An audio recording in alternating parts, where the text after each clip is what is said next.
In this video, we are going to be discussing the 4 things that you need to remember this winter to become a better disc golfer for next year. Let's get into it right now.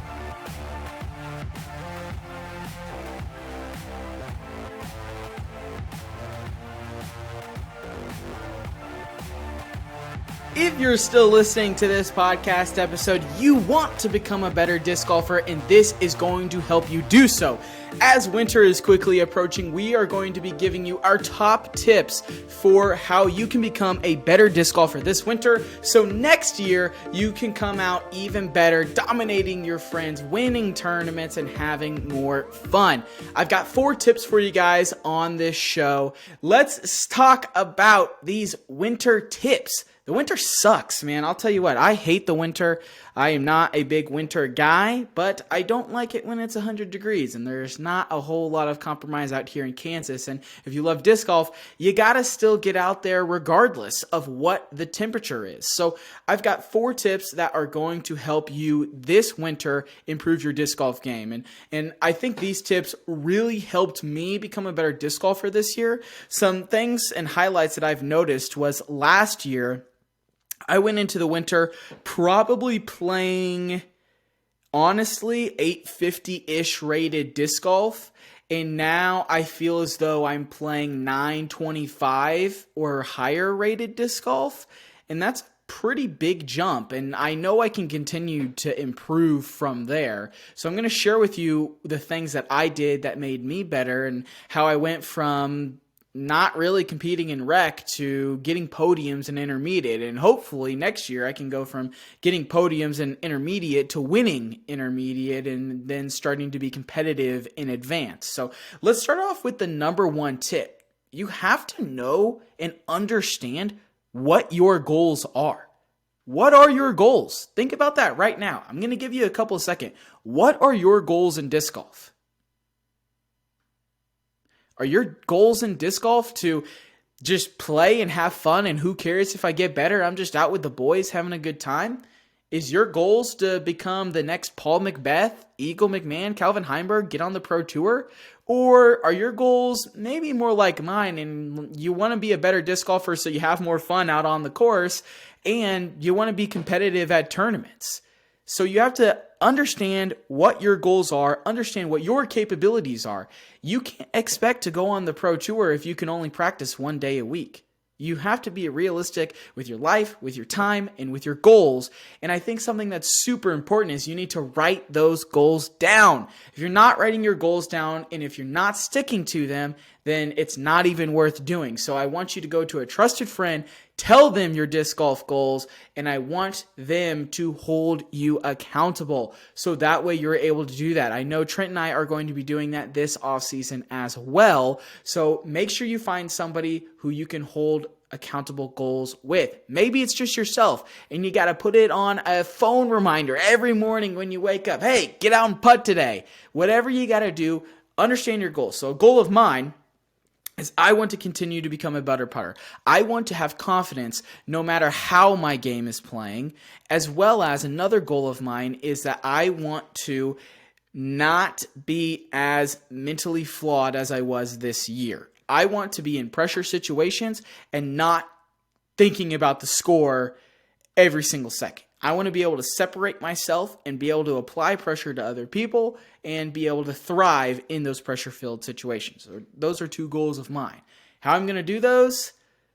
Still thinking about that, to be honest. The putting one's going to be a little bit easier. The pressure one, I think I've been doing a pretty good job of it so far. Putting myself in money rounds, putting myself where a 6-pack is on the line, those kinds of things. Giving my friends that aren't as good as me handicaps, so that way, let's say it's a 9-stroke handicap, I gotta push the entire time and make a comeback. I'm putting myself in simulations in order to make it reality when I need to. The second tip that I have for you guys is you have to understand and use your time wisely. It's winter time, guys. I probably don't need to tell you this, but it gets dark fast. I mean, it's dark by like 5:30. So if you're off at 5, you probably don't have time to go to the course and get a hole 18 in. But what you do have time to do is maybe you can putt, maybe you can hit the field, which we'll talk about both of those later. But you need to understand your time, and you need to make dedicated time to getting better at disc golf.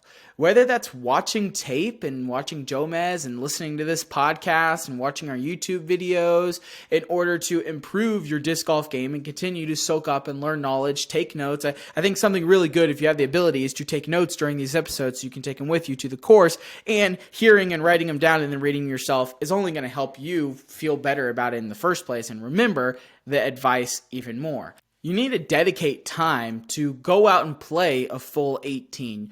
I don't think it's worth your time to try to rush through a full 18 or 9 really quick if it's not actually helping you. Maybe you can only plan out to do 6 holes. That's great. Go do 6 holes, the best that you possibly can, and learn from that and improve your game and get those micro doses of working on what you've been practicing and then seeing it translate to the course. And then when you can, getting in that full 18 and putting everything together. I think you have to be intentional with your time and you have to be smarter with your time. It's a lot easier in the summer to just, get off work at 5 o'clock, go home, make dinner, and be like, you know what? I still got 2 hours of sunlight left. Let's go catch a round real quick. It's a lot easier to do that and a lot harder to do that in the winter. So I think being intentional with your time is going to be very critical to you becoming a better disc golfer this offseason. The third tip I have for you is hitting the field. Oh my goodness me, oh my. You got to hit the field. You got to hit the field. You got to hit the field. You got to hit the field. You got to hit the field. You have to get duplicates of discs like we talked about on last episode. And maybe you don't have the funds or you really don't want to do that, and that's okay. It might just be a little bit tougher for you, but you're good enough. You're going to be able to persevere. But what you need to do is you need to hit the field and you need to have drills to stick to while you're out on the field. If you go to the field and you're just trying to bomb as far as you can for 40 minutes, you're not going to be getting better at disc golf. You're probably going to be learning some bad habits. So 3 drills that I would suggest is an accuracy drill where you stand and have a straight line of something right in front of you. Maybe it's like a sideline for football or telephone pole, like you're trying to hit the telephone pole, something like that, right? And I want you to practice throwing your disc straight on that line. And initially, just throwing it straight, starting out to, let's say, 50 feet, 100 feet. It stays on that line before it breaks. Or you're trying to throw it completely to rest on that line. And then you do that for hyzers. And you do that for anhyzers. And you do that for forehands. I think that is a fantastic drill that is going to help you improve your accuracy. And you can take that to the field pretty much right away. The next drill I have for you is the field goal drill. If you have a football field near you, or maybe a soccer goal near you, I want you to try, you're throwing and aiming to put it between the uprights. You're aiming to put it into the soccer net. The soccer net is great because you can almost use it as your approaches, right? You're learning to approach better and you're throwing it with a lower ceiling, all those kinds of things. And then the goalpost, you're able to work on controlling your nose angle, throwing it higher, but still getting that full flight or getting your disc to do something 50 yards in front of you, 20 yards in front of you, something like that. So not just worrying about how it comes out, but how your disc is flying. It's like you're training your body to pick a point in the air that you want your disc to fly through. So you can do, anhyzers through that. You can throw it straight through that. You can throw hyzers through that. So all those, for both of those, I think are going to be fantastic. The final drill I have for you is the film yourself drill. So this drill, you are just going to be filming yourself and you are not worried at all about the flight of your disc. The only thing you're worried about is your timing and your mechanics, and are you hitting everything you should be? Are you hitting the power pocket? Is your timing good? Is your follow through good? Are you even following through in the first place? Are you rounding? You're answering these questions in live time. So how this works is you throw 5 discs, you record yourself from 5 different angles, one directly side, one slightly in front, one fully in front, one slightly behind, one fully behind. You then look at all those throws and analyze, okay, Am I hitting the power pocket? Is my elbow at 90 degrees? Is my timing correct? Am I following through forward? Am I not following through all the way? Where am I following through? What is the position of my head when I'm throwing the disc? Am I looking at my target, or is it tucked next to my shoulder? Looking at those things in live time and then doing it and fixing. The big key here is that you throw, watch, fix, throw, watch, fix, throw, watch, fix. And you're not caring about where your disc lands. Because I think sometimes if you care too much about where your disc lands, you're only focused on the flight and you're only focused on the end position of the disc. You're not focused on actually improving your form, because sometimes improving your form is going to require you to take 2 steps back to take 1 step forward. So you need to go through the pain, embrace the suck in order to improve your disc golf form, which is going to be critical to being more accurate and having more distance, which will allow you to become a better disc golfer for 2023. The final tip on this episode is going to be about putting. Now, putting, I hope that you're able to get a basket, or you have a basket near you that you can put in your backyard, or apartment common grounds, or maybe you have a course nearby that you can go practice putting over there. Even if you can, especially if you can get a light out there so you can do it in the dark, that's going to be big time, big time, big time, big time. The more putting you can do, the more reps you can do from different angles, from different spots, sometimes even different putters, is going to be huge. And even if you don't have a basket, I think that you can work on things with just a putter with no basket, like we talked about with Matt Bell, and that is going to allow you to improve your putting stroke, your distances, all those kinds of things, because you're going to be seeing the disc all the way to the ground. You're not just aiming at a target. So I think, side note, that's just something you should do in general as well, and you can even do that inside if you've got enough room for it. But when you're out there, you need to be putting intentionally, and I think you need to be doing small doses of it. I think you need to be doing like 10 minutes. Remember, it's probably going to be cold outside. Maybe there's snow on the ground, whatever it is. So you don't need to be out there for an hour being mad at how cold it is, not being able to feel your hands, and just not enjoying being out there. Because not enjoying being out there is only going to make you not have fun playing disc golf, and therefore you're not going to want to practice more, and you're not going to be a better disc golfer. So you need to be out there for 10 minutes at a time. I say go out there for 10 minutes. Your first 10 minutes, you're just putting wherever your body's telling you. Just go based off the vibes. Just walk to different spots. Just don't putt from the same spot every single time. Try to completely walk all the way around your basket. The next time you go out there, okay, let's set up from 10 feet. And let's make as many 10-footers as we can.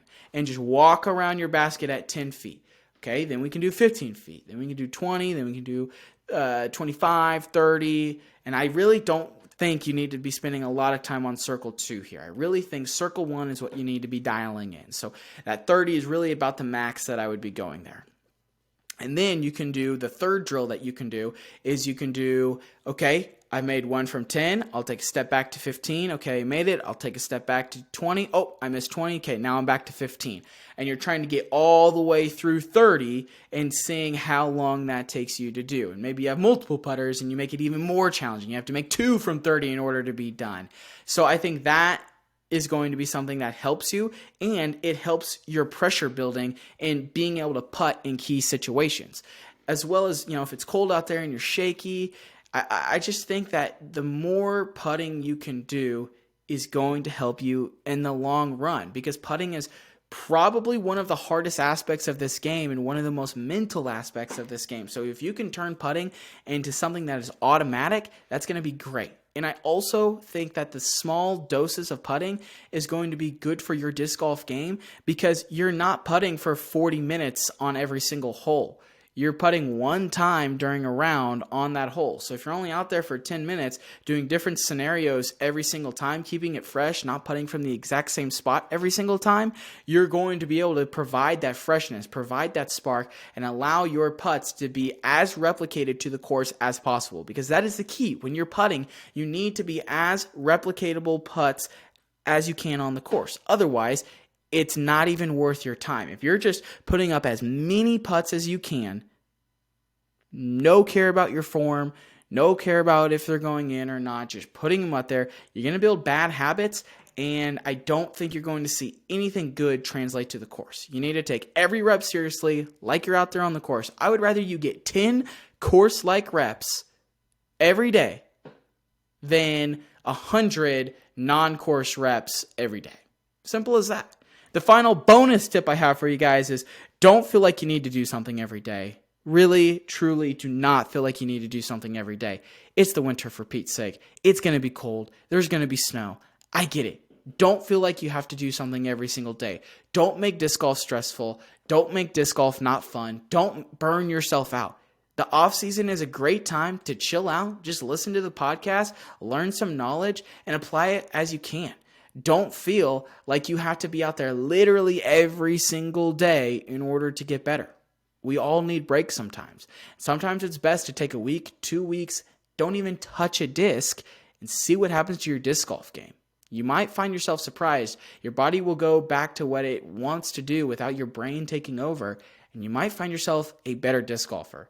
That is going to wrap it up for today's episode. Hopefully you guys enjoyed. If you did, if you like these tips, please leave a like rating over on YouTube. We would appreciate that. And comment down below which one of these tips was your favorite and why. What would you add to this list? What would be your 5th tip for this winter? As well, guys, make sure you leave a rating and review if you're listening on Apple Podcasts or Spotify. We really appreciate that, and we would love to hear your feedback. What content do you guys want to see this winter? We want to know so we can better serve you and better provide you, the listener, more value from this podcast. So let us know so we can help you out as much as we can. But with all that said, we will see you guys next week.